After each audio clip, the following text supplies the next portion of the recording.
chapter 19, which is called The Attainment of Peace, and the original is called Beyond the Body, because that's the only place you're going to have peace based on what we said is to be beyond the body. We said before that when a situation has been dedicated wholly to truth, peace is inevitable. We talked before about situations. Situations, the Course tells us, are relationships. It's all about relationships. This is nothing more than an attempt to fool the mind, to distort true relationship, the real relationship you have in union with the Father, with your brothers, and your creations, into an idea of separation, fragmentation, into loneliness and a mind trapped within a body. And so you begin to recognize that each situation is but a lesson, and it's a determination of your mind, a choice, a decision as to how you're going to see the relationship. Are you going to see it as holy? That's H-O-L-Y. We just read, been dedicated wholly, W-H-O-L-L-Y, to truth. Peace is inevitable. It's the same thing.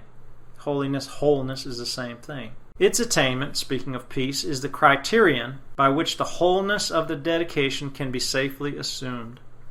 How do you know you're dedicated to a situation, to truth, in a situation? It's the great barometer of peace.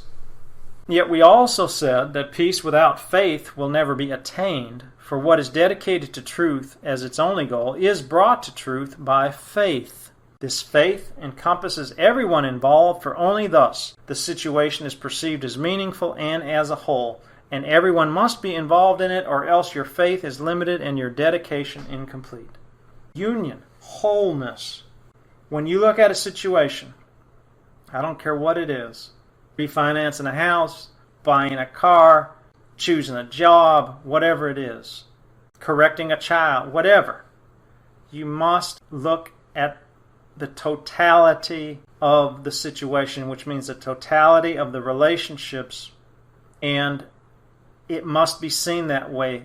Otherwise, if you're not seeing that way, your dedication is incomplete, which means you're not dedicated to some part of the equation, to some part of the situation, which means you are going to exclude and someone is going to lose. This is a world that we made of winners and losers. The song said, winners and losers, they're two of a kind. You know it's that way.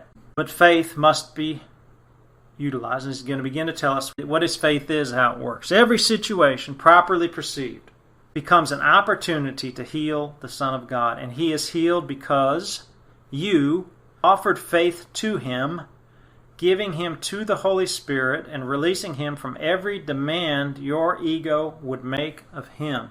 Thus do you see him free. And in this vision does the Holy Spirit share. And since he shares it, he has given it, and so he heals through you. It is this joining, him in a united purpose, that makes this purpose real, because you make it whole. And this is healing. The body is healed because you came without it and joined the mind, capital M, the mind, in which all healing rests. Only the mind can be healed. The body can but be the representation of the wholeness of the mind. A whole mind can project a whole body, must project a whole body. So faith is the ability to see things whole.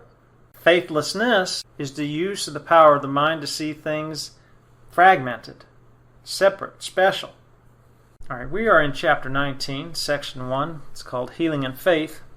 And now we are in paragraph 3, which the original begins a section called Healing and the Mind, the second section. Paragraph 3, the body cannot heal because it cannot make itself sick. It needs no healing. All right, I got to stop there and tell the Course community the body needs no healing. Sorry. First of all, when we talk about this stuff, we've been there. We've been through it.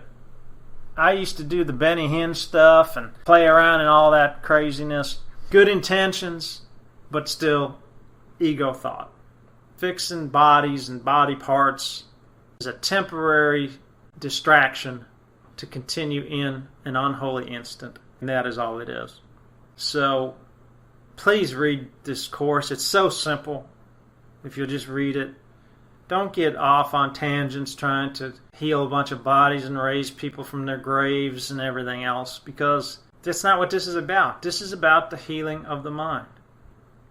Now, do these things occur? Yeah, but we have to understand what they are. What are they for? Everything about this course is, what is it for? If we take the stories from the Bible, what Jesus did, we have to ask, what is it for? Its health, the body's health or sickness, depends entirely on how the mind perceives it and the purpose that the mind would use it for. What is it for? It is obvious that a segment of the mind can see itself as separated from the universal purpose. When this occurs, the body becomes its weapon, used against the purpose to demonstrate the quote fact that separation has occurred. The body thus becomes the instrument of illusion, acting accordingly, seeing what is not there, hearing what truth has never said, and behaving insanely, being imprisoned by insanity. Sick bodies are insane. It's an insane thought. It is a messenger from an insane mind reporting back that, guess what? Your separation strategy worked. Your specialness strategy worked. We don't have to worry about life anymore. We're in death. Don't have to worry about eternity anymore. We're in time. Don't have to worry about knowledge. We're in perception. Do not overlook our earlier statement that faithlessness leads straight to illusions. Now, we talked before, he says, our earlier statement, so obviously it's been in the course somewhere, and I think we did talk about it in this series. Faithlessness does not mean no use of any power. Faith is obviously an exercise of power and supercharged belief, which makes belief real. Don't think that faithlessness just means that nothing. I'm just operating in nothing. You are operating in a negative faith called faithlessness. It is powerful. It is what made this world, made this universe, made all of this perception. It leads straight to illusions. For faithlessness is the perception of a brother as a body, and the body cannot be used for purposes of union. If then you see your brother as a body, you have established a condition in which uniting with him becomes impossible. Here's why we made the body. We used faithlessness, a power of mind, a power of perception, to see our brother instead of one with us in the union in the mind as being a mind separated and stuck and limited in a body. And that's why we hate this body. In the world, in the false world, this body is hated because it is a symbol of limitation. So now uniting is impossible. I can't unite. I can't join. Bodies do not join. I don't care if you try through sex, through meditating together. Bodies don't join. Minds are already joined. Your faithlessness to him has separated you from him and kept you both apart from being healed. Your faithlessness has thus opposed the Holy Spirit's purpose and brought illusions centered on the body to stand between you, and the body will seem to be sick, for you have made of it an quote enemy of healing and the opposite of truth. This insane mind wants to see you sick. I want to see myself sick in this insanity so that you can be guilty because you made me this way. Going back to the original thought, in the split, two minds had to agree to be separate.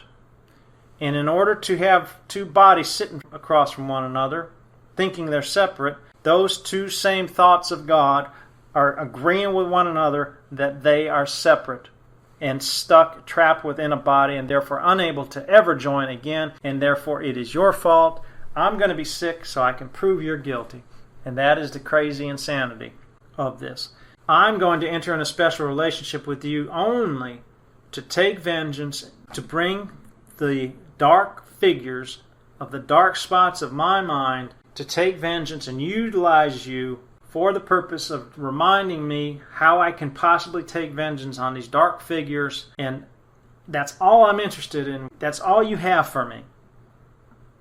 And when I find out that you can't help me take vengeance on the past, I'm going to jettison you. I may jettison you through an act of separation. I may help you die. But we are going to separate because we have the thought of separation that stands between us in a gap. The gap is between our brothers. The gap is between truth and falsity. through truth and illusion. It's the gap that we must maintain to keep illusion away from truth, because if they're ever seen next to one another, one must disappear, because only one is real. Fear brought to love, fear disappears. Darkness brought to light, darkness disappears. Illusion brought to truth, illusion disappears. A lot of what we'll be discussing, you would question, is why are you talking about any of this when we're supposed to be talking about special relationships? But this entire course is about relationship. The course is a correction for the mind that believed it could break relationship with the Father, with the first cause that created the mind to start with. And so all of this false world, all of the special relationships that we have formed are for the purpose of blocking our awareness of our relationship with the Father, and our relationship with the Father entails our relationship with all our brothers and with our own creations. What we're trying to do, what the Course does, is it allows us to exchange, to redeem our relationships, our idea of a relationship, which is specialness, for the reality of the real relationship, the true relationship, the holy relationship. Paragraph 5. It cannot be difficult to realize that faith must be the opposite of faithlessness.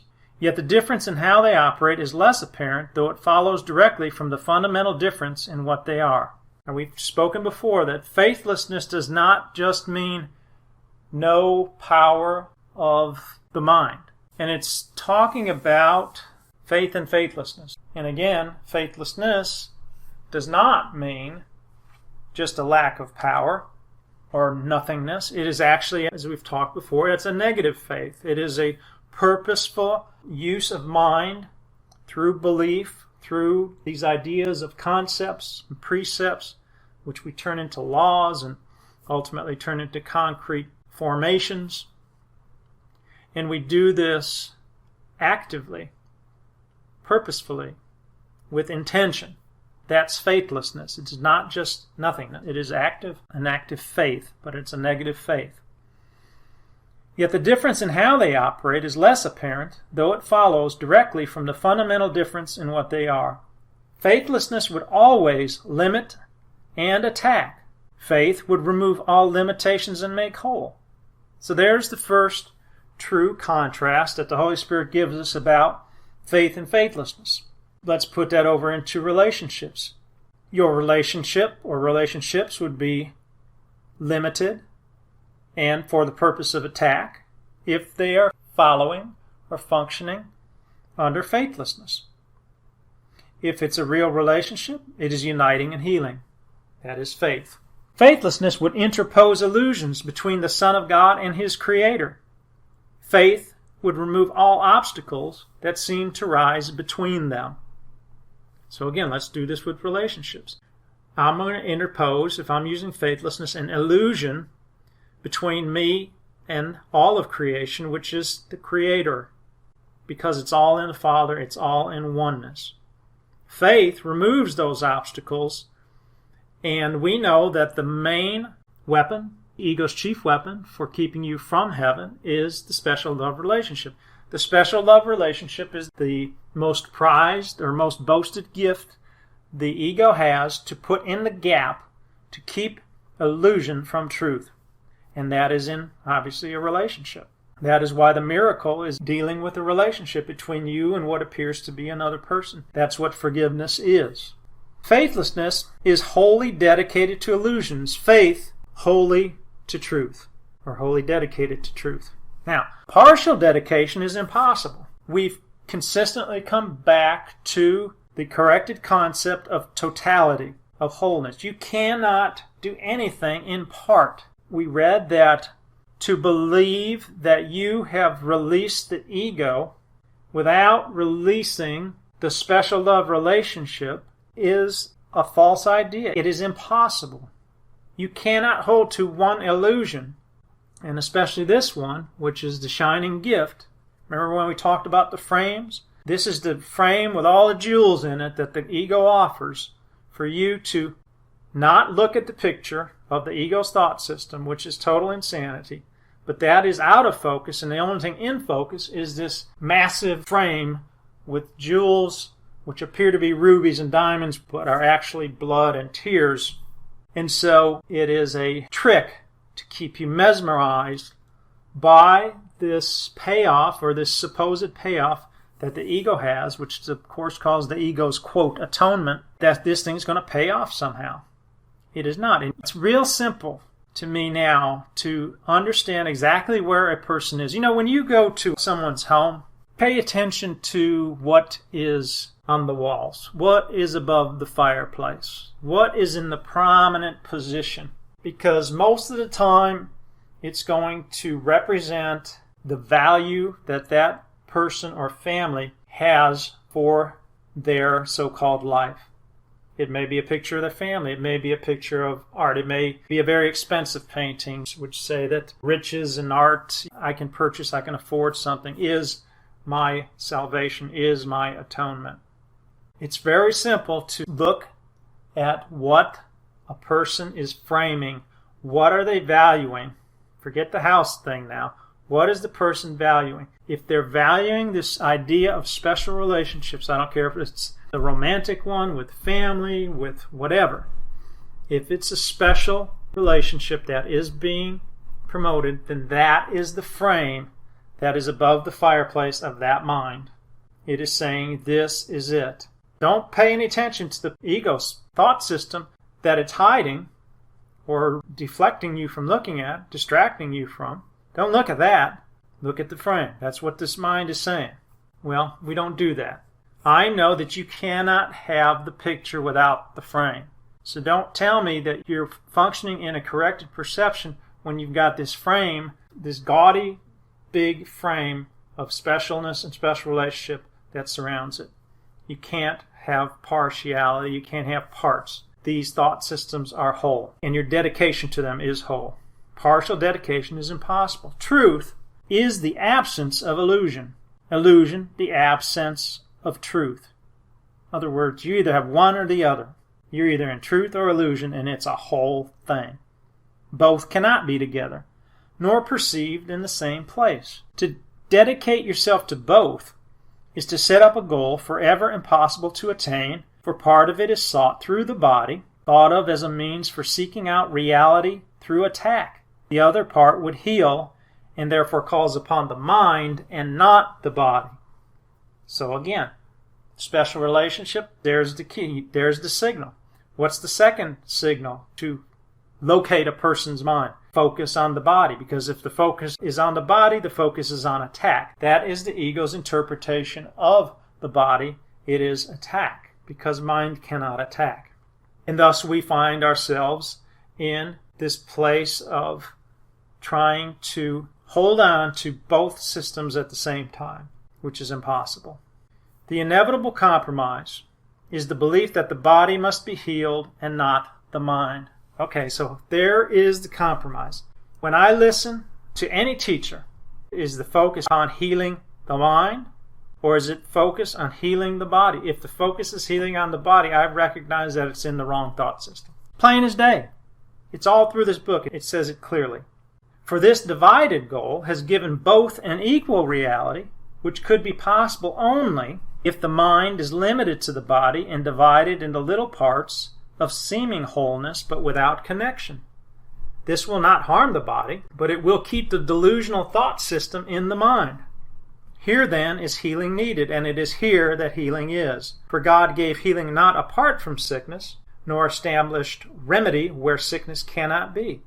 They are together, and when they are seen together, all attempts to keep both truth and illusion in the mind, where both must be, are recognized as dedication to illusion, and given up when brought to truth and seen as totally unreconcilable with truth in any respect or in any way. The Course tells us that what we have done is we've brought truth and illusion into our mind without distinction of any kind. And we are trying to dissociate, which means trying to keep both at the same time. And a clear function here is to hold on to that distortion. I must focus on the body. I must focus on the special relationships. I must focus on healing both to therefore make a salvation for myself and a false atonement, which is the ego's atonement. Paragraph 7. Truth and illusion have no connection. This will remain forever true, however much you seek to connect them. But illusions are always connected, as is truth. Each is united, a complete thought system, but totally disconnected to each other. And to perceive this is to recognize where separation is and where it must be healed. The result of an idea is never separate from its source. The idea of separation produced the body and remains connected to it, making it sick because of the mind's identification with it. You think you are protecting the body by hiding this connection, for this concealment seems to keep your identification safe from the, quote, attack of truth. So we are trying to battle off, fend off truth in our mind, light in our mind. And how do we do that? We produce a body. And the idea that produced it in the mind remains connected to it. It is a sick idea. It is a totally insane, mad idea. And therefore, since the mind identifies with it as being that, sickness produces sickness. But where is the sickness? Sickness is in the mind. So, where is your special relationship healed? Is it healed in counseling? Is it healed in discussions and training? No, it's healed in the mind. That's the only place it can ever be healed. Because the healer is in the mind. The Holy Spirit is in the mind. He is the connection that you tried to disconnect from. He holds your sonship. He holds your relationships with all creation. If you identify with that, then your mind is healed, all your relationships are healed, because your relationship to your Father is healed. You functioning in truth, no longer battling a war against truth. Not trying to conceal everything. Everything is found in light. We talked about the frame. The Holy Spirit frames this thought system, or your true thought system, in light. Paragraph 8. If you but understood how much this strange concealment has hurt your mind, and how confused your own identification has become because of it, you do not see how great the devastation wrought by your faithlessness, for faithlessness is an attack that seems to be justified by its results. For by withholding faith, you see what is unworthy of it, and cannot look beyond the barrier to what is joined with you. To have faith is to heal. It is the sign that you have accepted the atonement for yourself and would therefore share it. By faith you offer the gift of freedom from the past which you received. You do not use anything your brother has done before to condemn him now. You freely choose to overlook his errors, looking past all barriers between yourself and him, and seeing them as one. And in that one you see your faith is fully justified. There is no justification for faithlessness, but faith is always justified. So you're either operating in faith in this reality, in the atonement principle, or you are operating in faithlessness. There's no neutral ground here. And the power of mind is dedicated to one or the other. So when you release this idea of special love relationship, of special relationships, you are releasing the past. Because it is nothing but taking vengeance on the past. And if you jettison the past, you have no more need for vengeance. You only have a need to extend love, to recognize wholeness and oneness. Paragraph 10.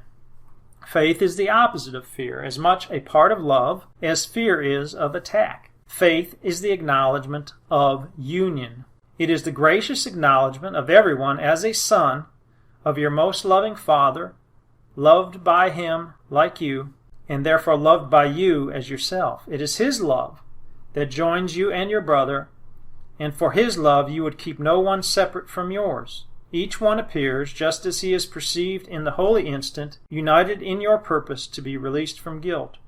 You see the Christ in him, and he is healed because you look on what makes faith forever justified in everyone. Your reality in heaven, when you were created, was to be in total communion, total communication, to be totally the will of the Creator, who is love, therefore you are love, who is a Creator, therefore you are also the same as He. He is Father, you must be a Father, and therefore you must extend. We extend, but we bring back what is the increase is integrated back into the unity, back into the union. It is the acknowledgement of union. Now, everything that we've placed in this gap, why we made time, is for the purpose of blocking that reality. It's all about the relationship that I just described. All that's going to dawn on your mind through the result of this course is the experience of what I just described as true communion and true relationship. Seeing the face of Christ as Jesus did in all his brothers. Walking in a holy instant because the holy instant has no past, to be an unholy instant which is projected on the future. And we are released from it into the now, into the holy instant. It's all connected. Faith is the gift of God through him whom God has given you. Faithlessness looks upon the Son of God and judges him unworthy of forgiveness.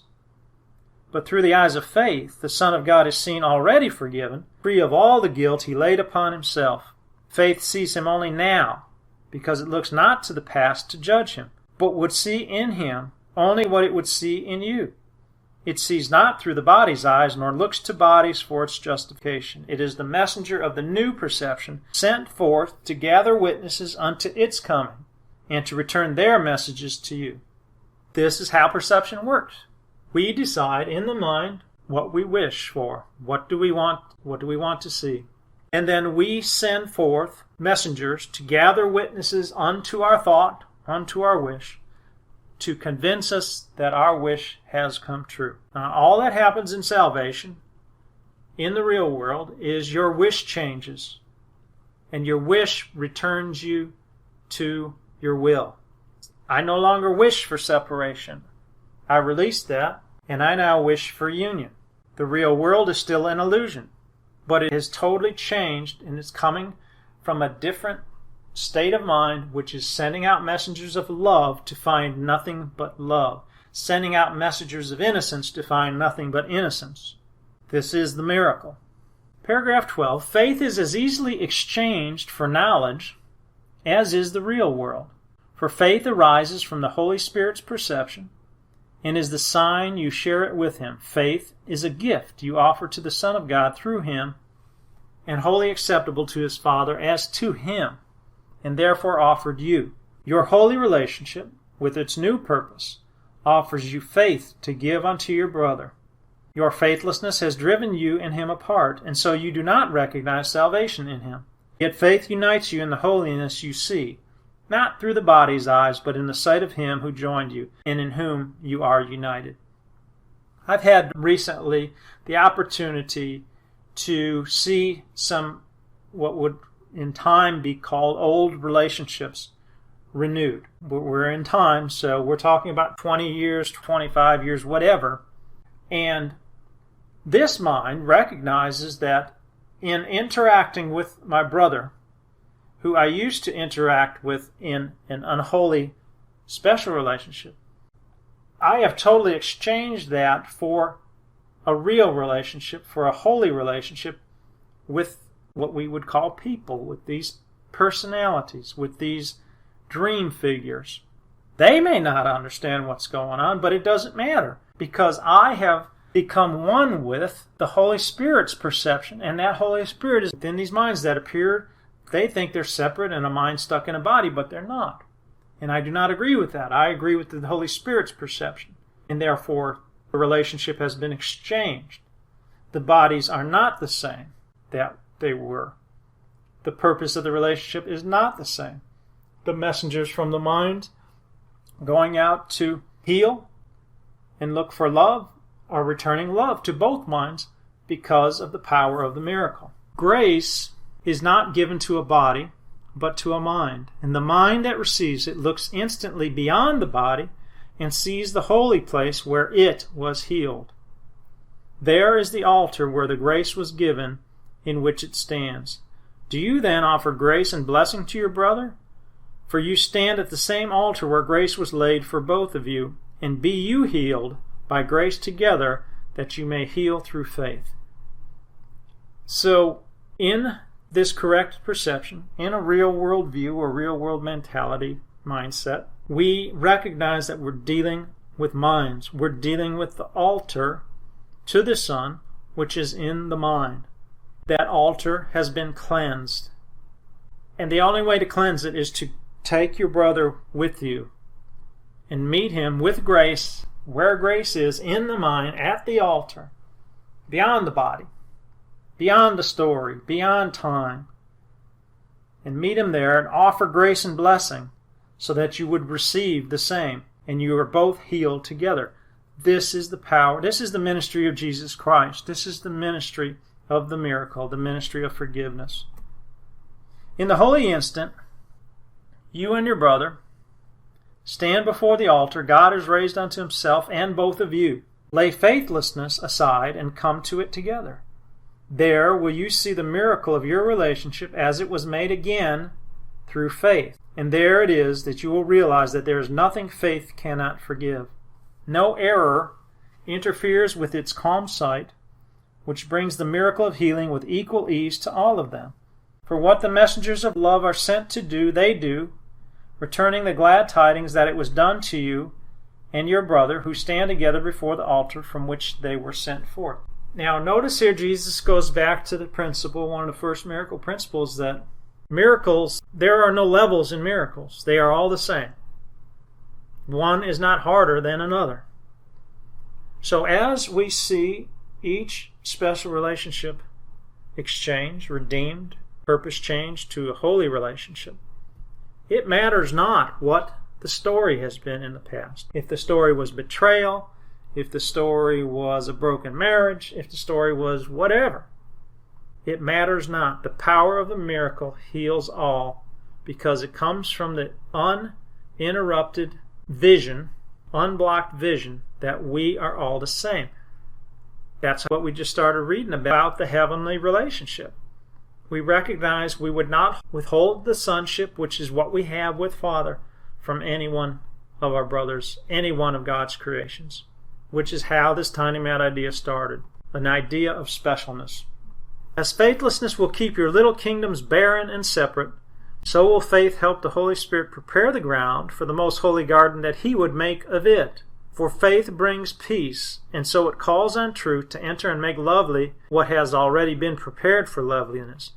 And notice here that he says, faithlessness keeps your little kingdoms barren and separate, but faith will help the Holy Spirit prepare the ground for the most holy garden that He would make of it. Make of what? Of your little kingdom. So, again, this is not about giving anything up. This is not an idea of sacrifice. This is an idea of restoration, of redemption. So therefore, whatever you thought your kingdom to be, there is a corrected idea about it. The Holy Spirit corrected it. We've already seen the correction. That correction is found in the real world in corrected perception. And your little kingdom becomes a holy kingdom that can touch the entire universe. Truth follows faith and peace, completing the process of making lovely that they begin. For faith is still a learning goal, no longer needed when the lesson has been learned, yet truth will stay forever. So we utilize faith, we utilize belief, we utilize vision to get us to truth. We utilize a corrected perception, and we move through a greater and greater clarity of the real world mindset until we exchange or get translated from perception to knowledge. We don't need faith in heaven. We don't need belief in heaven. It is our reality. Let then your dedication be to the eternal, and learn how not to interfere with it and make it slave to time. For what you think you do to the eternal, you do to you, whom God created as His Son is slave to nothing, being Lord of all. Along with His Creator, you can enslave a body, but an idea is free, incapable of being kept in prison or limited in any way except by the mind that thought it, for it remains joined to its source, which is its jailer or its liberator, according to which it chooses as its purpose for itself. Brings to mind, in South Africa, Nelson Mandela. Nelson Mandela has an idea of change, an idea of equality. Now, he's got the wrong means. He's utilizing attack. What do they do with that thought? That thought is seen as being in a body and a story, a mind in a body called Nelson Mandela. Get him and put him in prison and stop this idea. You can't stop an idea. All they did by putting him in prison was give him time to meditate and think about the means. And you know what happened to him? He recognized the means of attack is the wrong means. It's the means of forgiveness. That leads to all true freedom. And we know the rest of the story. So, forget the world of bodies. The world of bodies is a world of attack. It is the battleground. Special relationships of bodies with bodies is the battleground. You cannot get out of that prison, of this mental institution of insanity, by playing in this game of war, this game of attack, this game of winners and losers. You must go above the battleground, and only from that place can you see the true answer, which is the atonement principle.